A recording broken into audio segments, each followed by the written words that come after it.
Welcome to the Roots Marathon, everyone. Since we share common roots and we are born in the same places with shared karma, perspectives, and a lot of common energy. As a systemic coaching, I have been working with transgenerational trauma, and I thought that in this free program, I would delve deeper into the underlying causes of what happens to us because there are so many people who face various challenges but struggle to manage them effectively. For me, with nearly 3 years of experience, these issues have become quite simple to navigate. Today, I'll share the story of a young woman who purchased my coaching services and has been working with herself for the past few months. I was deeply impressed by the changes that occurred in her life through these practices. And although I won't go into all the details now, I will tell you later what happened during our first face to face meeting and how easily some traumas, often inherited, can be managed. The first step is to get to know our roots, which means starting to understand everything that governs the family system. When we begin to grasp that what our parents did, how they raised us, and what our grandparents thought, experienced, and lived through affects our existence, along with everything passed down through generations, we become more aware. We start to realize that much of our life is, unfortunately, pre programmed. Regarding the free will, we'll explore when it actually comes into play. A significant part of our existence is connected to what happened in previous generations, especially at the level of our roots. This will be our focus in this session. Later on, let me give you a brief overview. We'll discuss the trunk, which for me represents our parents, their role in our upbringing and how life flows through them is incredibly important in every respect. I like to say that success in life takes on the face of the mother. What does this mean? I recently worked with a client who thought this referred to material success, but no, that's not it. When I speak of success, I mean fulfillment, not necessarily in terms of money or material things, but rather in how you rest, how you live, and how you experience joy. Fulfillment is about the joy of living, the satisfaction you feel, and the pleasure of passing on everything you know. For me, that is true success in life. Success has the face of the mother, as said by Bert Hellinger, one of my primary mentors. What does this mean? It means that the way we view our mother, the perspective we hold toward her, is closely linked to everything we experience in life as fulfillment. Does that make sense to you? Somebody has a question. What if your mother has passed away? It's perfectly okay. Death does not affect the soul's journey. The soul moves forward. It is eternal. What is an illusion fades away, but what is true remains forever. Truth is eternal, so love is eternal. You can never truly lose your mother. When you close your eyes, you can connect with her because she, and your father, of course, as in the case for all of us, exists in every cell of your being, in every millimeter of your heart and your body. The Father opens another area of our existence, specifically the realm of doing, the patriarchal aspect of building and creating. This greatly influences my relationships with others, with groups, and various other aspects of life. So, coming back to someone who mentioned losing their mother, we can never truly lose our parents. They flow through our veins, our blood, and they are forever in our soul. I hope that during these days together, you'll feel assured that you have all the stability within you and that your parents are there to protect you. Even if they are no longer physically present, they are there energetically and spiritually. Now, returning to the regeneration method, we have the roots, which we've already discussed in relation to the family. Then we have the parents, who are represented by the trunk. Clearly, if there are certain traumas or wounds at the level of our parents, we are influenced by them as well. We, who represent the branches and flowers, are directly affected. If I have a distorted relationship with my parents, it essentially means my trunk is cut off. And can a flower, fruit, or branch survive without the trunk? No, of course not. It's the same in our lives. If we cut off our connections with our parents, turn our backs on them, or start judging them, we are essentially cutting ourselves off from the trunk of our existence. All right, now let's move to the branches. In my method, the branches represent our bodies. Our bodies draw their vitality from our parents and, of course, from our entire family lineage. We are not isolated entities, but rather the fruit of what has come before us. Yes, this applies even in cases of violent or toxic parents, as someone here has asked. There is no such thing as a toxic parent. There are only certain parts, unhealed aspects within the parent. If a parent has not had the opportunity to undergo psychotherapy or to engage in a self-help and educational resources that we have access to today, then they had not had the chance to heal. Consequently, trauma is passed down from one generation to the next. If our great-grandparents lived through extremely difficult times, then naturally their pain has been transmitted down through the generations. This also applies to children raised in orphanages, which we will discuss further. But first, let's go through my entire therapeutic perspective so you can have a vision similar to mine. After that, we can address any specific concern each of you might have. So, when we talk about pain in the context of what you referred to as toxic, we are definitely discussing people who have suffered a great deal and have internalized the energy of the aggressor. For example, if your father was beaten by his own parents, what did he learn to do? He passed on the same behavior, violence and aggression. These are parts within him that protect other parts. Someone who suffers abuse might unconsciously think, how can I ensure I never suffer like this again? How can I avoid such deep disappointment? What should I do? One response might be to become the aggressor themselves, thereby taking on the energy of the aggressor and becoming one in turn. However, this is merely a protective mechanism. They are not aware of this process. We will discuss this further. Similarly, in the case of parents who abandon us, they are not acting consciously. They are driven by these internal parts. We will address this in more details later, particularly in the section on the flower. So, we were discussing the tree and had reached the area of the body.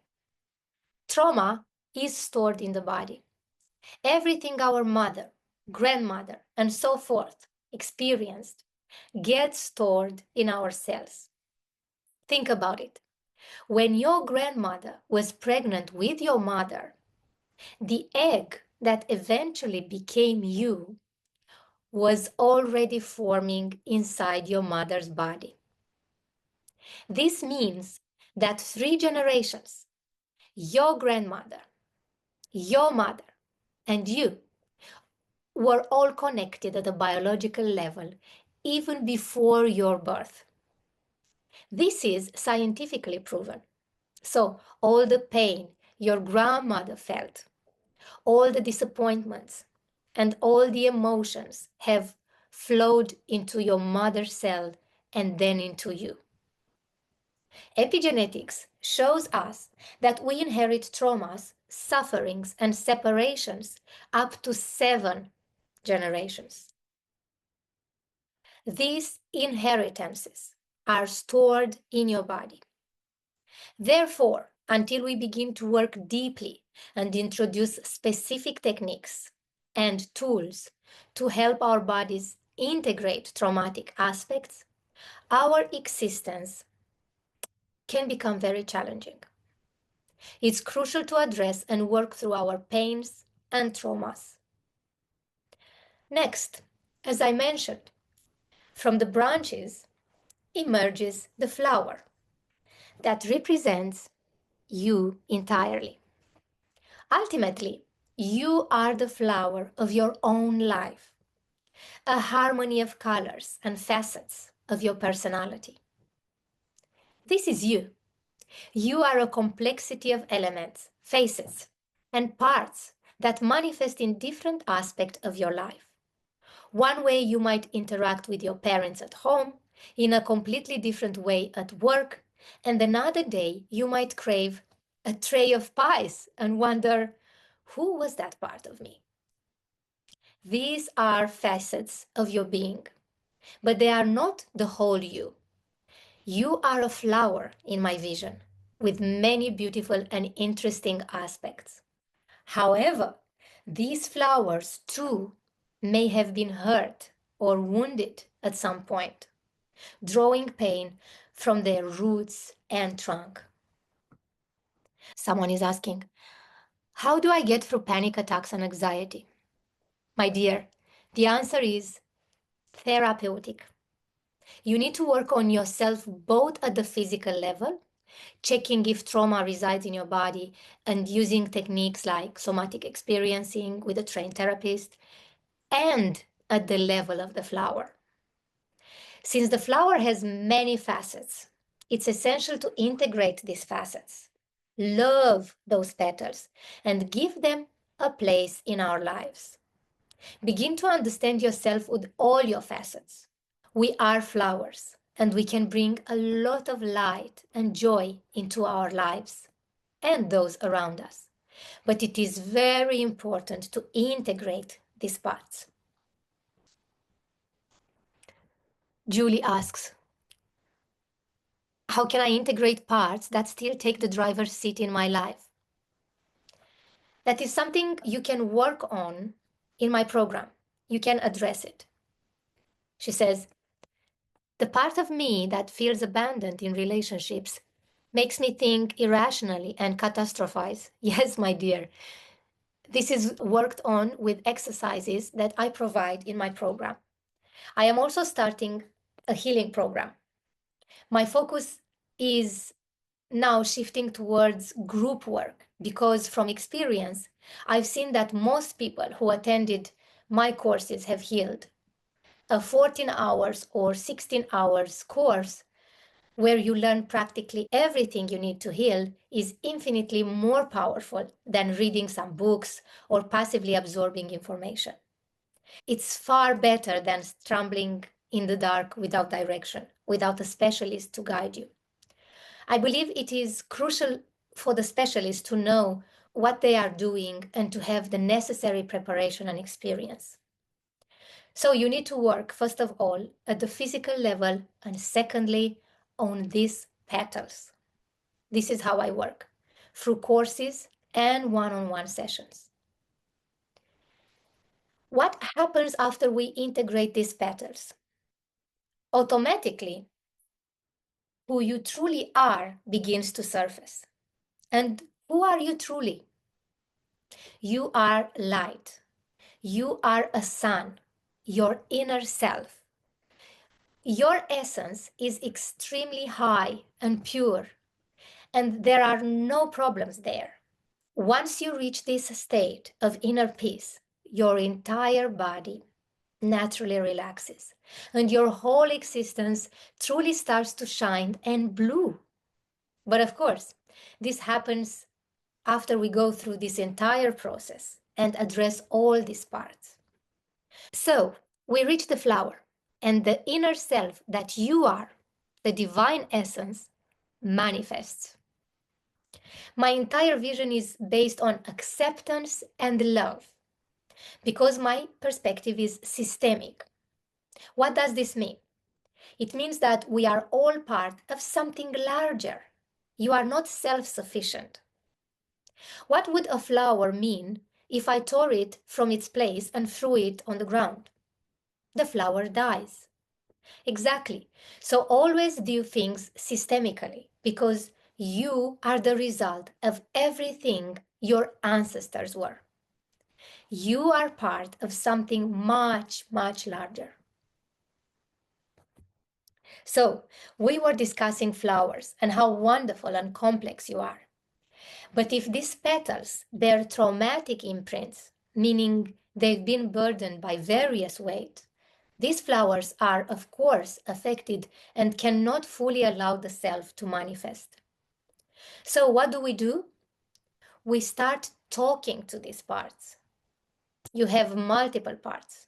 Yes, now studies and professors from Harvard University have scientifically demonstrated the existence of the inner self and these parts, with Richard Schwartz being one of the pioneer masters of the IFS, internal family system. We begin to talk with these parts as it has been shown that you are not self-sufficient and do not have just one facet of your personality. You are exactly like a rose. Now, returning to the flower. Once you've integrated these aspects of your existence, the next step naturally follows. What do fruits represent? For me, they symbolize the relationships we have, the relationships with a potential partner, the fruit of our love, certain projects, and the fruits of our existence, why you came to earth, and what you have to give. Yes, that is the final layer of my vision. Precisely, seeds of the fruits. So that's a brief overview of my perspective on these elements. Question: how can we discern which parts belong to us and which are inherited? Well, the first thing you should ask is who in your family has experienced similar situations or been blocked in the same way? Someone asked, I don't have children and won't have any as I've had surgery. Does this mean everything stops with me? No, dear. You can still pass on the fruits of your knowledge. You can pass on a profession, a book, a smile. You can pass on anything you wish. How can you examine the traumas in your family? You should closely investigate what happened in your parents' lives. Look into whether there were abortions, if anyone lived through wars, or if there were events that significantly disrupted the emotional and psychological well-being of your family. For instance, if your ancestors lived through wars, consider that we are only 2 generations away from the war, or if there were numerous abortions. These events have marks on the family soul and remain as imprints. Yes, these events affect us in many ways. We will discuss this further because we have 7 days together, during which we will delve deeply into these aspects. You will learn to view these blockages in your life from a different perspective and may discover more blockages in your existence. It's possible that you have various issues because at some point that energy was blocked. When you face issues with money, health, or finding a partner, this can often be resolved using my therapeutic method. Somewhere, the energy has become blocked, and we need to identify where. Most often, these blockages originate with our parents because we unconsciously repeat their beliefs and behaviors. We inherit these aspects, including traumas, out of love and loyalty to our family. For instance, if my grandfather suffered on a soul level, I might unconsciously say, "Grandfather, to ensure you are not alone, I will suffer alongside you." This can lead to me undermining my own existence in this regard. The key is to become more aware and position yourself correctly within your family system, taking your rightful place. Our ancestors experienced numerous conflicts and challenges and were unable to fully process their emotions, especially the intense ones. As a result, there is a great deal of pain within us, passed down through generations. Shame, guilt, frustration, fear, and so on.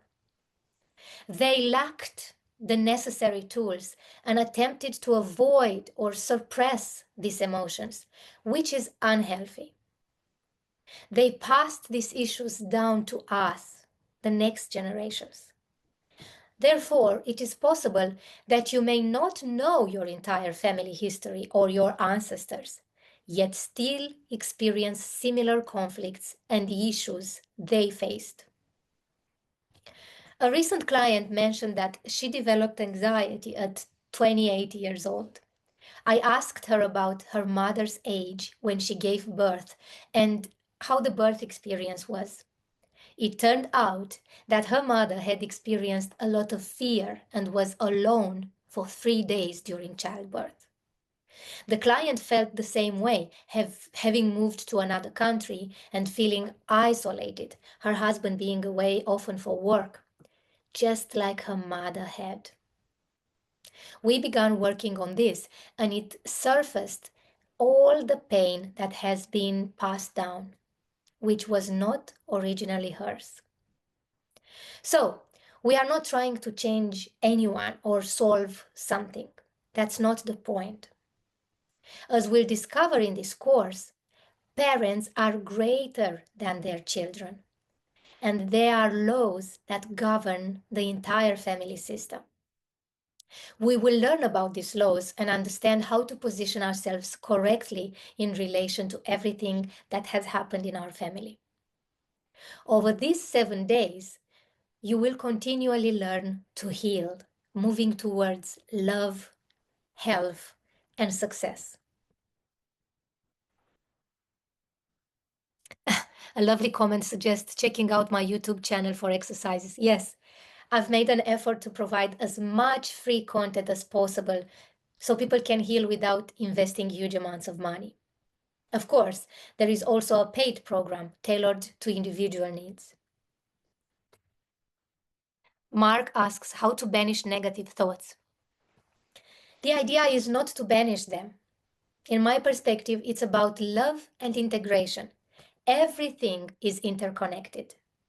My thoughts are like the petals of a rose.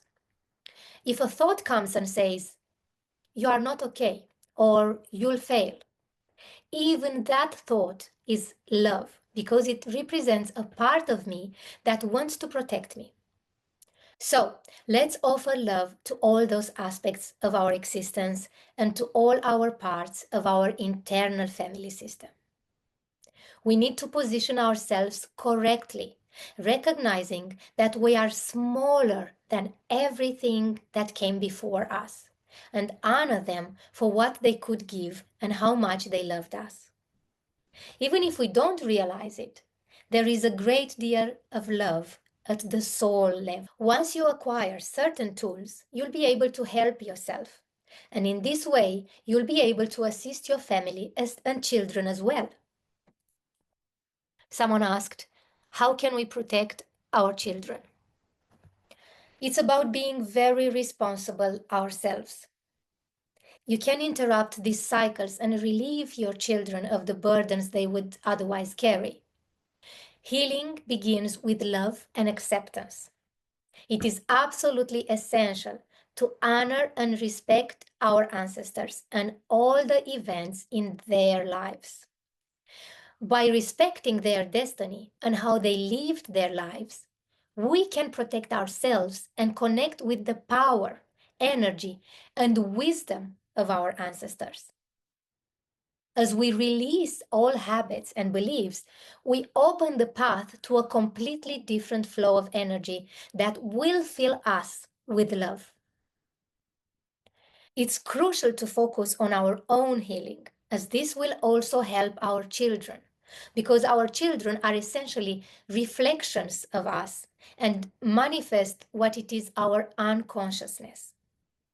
Over these days, you'll learn more about your family system, about who is part of it, what happened with your ancestors, and the traumas and emotions they could not master.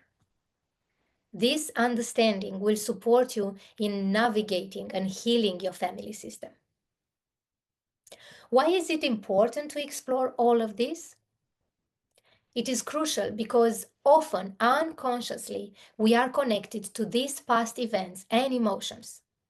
Many times, the blockages in our lives are actually related to what happened in the lives of our ancestors.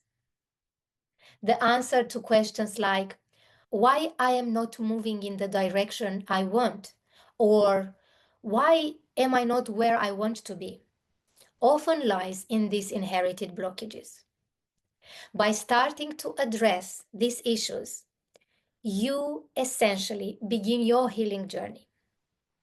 What is truly extraordinary is that through this systemic approach, you will heal not just the past and the present, but also the future, both your own and that of future generations. This means that you will help ensure that future generations will not need to continue seeking a way to overcome these burdens. So, what does the family system represent and who is part of it? Of course, you are a part of this system, as well as your parents, your children, your partner, your relatives, grandparents, great-grandparents, and so on. Most of the issues you face today generally originate from 3 or 4 generations ago. If there was a very tragic or dramatic event, its effects can even be transmitted further back beyond the 3 or 4 generations. In the family system, it's not just your immediate family members who are included. It also encompasses former partners of yours, former partners of your significant one, and anyone who has had a significant influence on the system you are part of. This could even include a particular doctor who saved your grandmother's life. Such individuals are considered part of the family system and should be honored. Furthermore, in cases of serious events like crimes committed by a family member, the victim from the aggressor's family may also be included in the system. For those who have been adopted and wonder about their family system, it includes both their biological and adoptive families. Although you may inherit traumas from your biological family, you may also unconsciously adopt aspects from your adoptive family out of love and loyalty. The complexity of the family system is thus quite extensive. You might be wondering, what if I don't know all these people in my family or their histories? How does this help me and how can I work with it? You don't need to know every detail. What's crucial is to position yourself correctly within the system. Your unconscious mind already holds all the information you need. The key is to understand the law of love. What laws govern the system? And not just your family system, but also your internal system, because even that flower follows these same laws. Now, let's see what else is being asked. Vicky is asking how to manage the fear of abandonment. Who is experiencing fear, Vicky? This will be addressed in a future workshop where we will explore those areas of the flower. Fear is experienced by a child within you, not by you as an adult. So it's likely that a younger version of Vicky is feeling this fear, and you need to offer love to that part. Thank you, Vicky. Yes, I will discuss fear and the anxieties we experience. We will definitely find a solution to healing fear and the feeling of not being good enough. Thank you so much for your input. I've planned for this episode to last no more than 45 minutes, so we'll reconvene tomorrow to discuss the laws that govern this system. It's crucial to understand these principles because if you don't know the law that govern your life, you might inadvertently break them. When these laws are violated, there are automatic consequences in your life and for those around you, including your children. Therefore, it's very important to discuss the laws that govern systems. So, until tomorrow, I send you all a warm embrace. The purpose of this marathon is for us to open our hearts and souls and be in harmony. I hope you find what we are doing here beneficial. Sending you all much love. Goodbye. I take you into my heart.